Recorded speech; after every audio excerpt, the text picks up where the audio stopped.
মসজিদ থেকে বেরোনোর সময় হাতে একটা লিফলেট ধরিয়ে দিল। সে লিফলেটের 6টা স্লোগান আছে। 1 নাম্বার, সন্ত্রাস ও মাদক মুক্ত সমাজ। 2 নাম্বার, চাঁদাবাজ মুক্ত সমাজ। 3 নাম্বার, পরিচ্ছন্ন ও স্বাস্থ্যকর ওয়ার্ড। 4 নম্বর, অবকাঠামোগত উন্নয়ন। 5 নম্বর, শিক্ষা ও যুবায়ন। নারী নিরাপত্তা ও ক্ষমতায়ন। এই লিফলেটটা দেখে মনে হলো কোনো একটা ওয়ার্ডের আগামী প্রার্থী এই সব কমিটমেন্ট করছেন।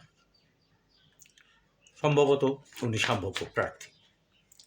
কিন্তু ঘটনাটা এই যে আমাদের যে সিটি কর্পোরেশনে ওয়ার্ড মেম্বার এরা নির্বাচিত হয়, তারা কি সেন্ট্রাল গভর্নমেন্টের বাইরের কোনো প্রতিষ্ঠান, নাকি সেন্ট্রাল গভর্নমেন্টের মানে কেন্দ্রীয় সরকারের, জাতীয় সরকারের আজ্ঞাবহ প্রতিষ্ঠান?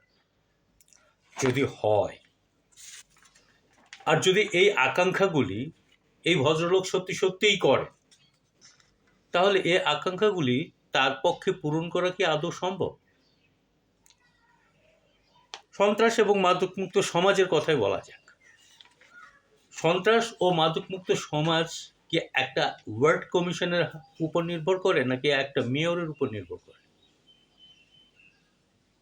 নিশ্চয়ই একটা ওয়ার্ড কমিশনার বা একটা মেয়রের উপর সেই অর্থে নির্ভর করে না। সেই অর্থে কখন? যখন তার ওয়ার্ড বা ইউনিয়ন বা কর্পোরেশন স্বায়ত্তশাসিত প্রতিষ্ঠান না হয়। যখন এই প্রতিষ্ঠানটা, যখন স্থানীয় সরকার কেন্দ্রীয় সরকারের শাসন বা কেন্দ্রীয় শাসন হয়, তখন এটা সম্ভব নয়।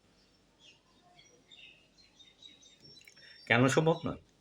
একটা উদাহরণ দিই, যে বাংলাদেশে কোনো নেশাদ্রব্য উৎপন্ন হয়, চাষ হয়? নিশ্চয়ই উত্তর হবে বাংলাদেশে কোনো নেশাদ্রব্য উৎপন্ন হয় না, চাষ হয় না। তাহলে বাংলাদেশের নেশাদ্রব্য আসে কোথা থেকে? নিশ্চিন্তে ভিন দেশ থেকে আসে। তো আমাদের দেশের সীমান্ত মানে বর্ডার রক্ষা করার জন্য বহু রকম বাহিনী আছে। কোস্টগার্ড আছে, বিজিবি আছে, এরকম বহু রকম বাহিনী আছে। তাহলে সেই বাহিনীগুলির কাজ কি? সেই বাহিনীগুলির কাজ সীমান্ত প্রহরা দেওয়া। তাহলে সেই বাহিনীগুলো যদি সীমান্ত পাহারা দেওয়াই হয়, তাহলে বাইরের দেশ থেকে মাদকদ্রব্য আমাদের দেশে ঢোকে কি করে? এই যে বাইরের দেশ থেকে আমাদের দেশে যে মাদকগুলি ঢোকে, তা কিন্তু এই সীমান্ত রক্ষীর মাধ্যমেই ঢোকে। তার মানে বলতে পারেন যে আমাদের দেশে মাদকের চাষ হয় সীমান্তে, আমাদের দেশের মাদকের উৎপাদন হয় সীমান্তে। আর আমরা এই যে সীমান্ত রক্ষী বাহিনীগুলি রেখেছি, তাদের আমরা রেখেছি বেতন ভাতা দিয়ে মাদকের চাষ করার জন্য। যদি তা না হয়, তাহলে বাংলাদেশে সীমান্ত দিয়ে চোরাচালানি পণ্য ঢোকার জন্য কখনো সীমান্ত রক্ষী বাহিনী কি জবাবদিহির মুখে পড়েছে?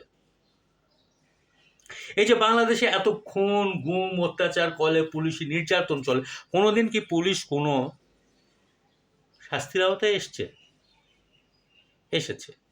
একটা উদাহরণ হিসাবে আপনারা দিতে পারেন, কিন্তু সেই শাস্তিটাও দাবি করতে, সেই শাস্তিটাকেও প্রতিষ্ঠিত করতে সাধারণ মানুষ 6 জন মানুষকে লাশ হতে হয়েছিল। তারপর 2টা পুলিশের শাস্তি পেয়েছিলেন। কোথায়? দিনাজপুরের ইয়াসমিন ধর্ষণ এবং খুনের ঘটনায়। মনে পড়ে ঘটনাটা? বেশ আগের ঘটনা, খালেদা জিয়ার আমলের ঘটনা, প্রথম দিকের ঘটনা। তাহলে এই যে মাদকের যে চেন, একটা ইয়ং বলছে যে আমি মাদক মুক্ত সমাজ করব, তার স্পিরিটকে শ্রদ্ধা করতেই পারি, কিন্তু তার স্পিরিটটা যে ফাঁপা বুলি, সে বিষয়ে কি কোনো সন্দেহ আছে? আমাদের রাষ্ট্র ব্যবস্থায়, আমাদের সরকার ব্যবস্থায় প্রত্যেকটা সরকার, প্রত্যেকটা প্রতিষ্ঠান বলছে যে দুর্নীতিতে জিরো টলারেন্স, মাদক মুক্ত সমাজ চাই। পেরেছে? পারেনি। কোথায় ফাঁকটা? সেই ফাঁকটা কি খোঁজার চেষ্টা করেছে?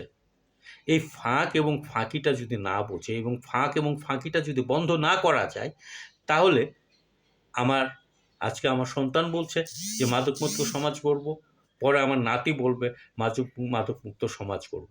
কিন্তু মাদকমুক্ত সমাজ আসলে করতে পারবে না। কারণ আমাদের সরকার, আমাদের রাষ্ট্রের যে পদ্ধতি, আমাদের রাষ্ট্রের যে ব্যবস্থা, সেটাতেই মাদক থাকবে, দুর্নীতি থাকবে, বিচারহীনতা থাকবে। কেন্দ্রীয় শাসন চালু থাকবে স্থানীয় শাসন নামে, স্থানীয় সরকার নামে। স্থানীয় সরকার নামে কি চালু থাকবে? কেন্দ্র শাসন চালু থাকবে। সুতরাং আজকে আমার ওয়ার্ড কমিশনার যত কথাই বলতে চায়, আমার মেয়র যত কথাই বলুক, কেন্দ্রের বাহিরে তার কোনো দম ফেলানোর ফুরসত নাই। সে ঠুঁটো জগন্নাথ।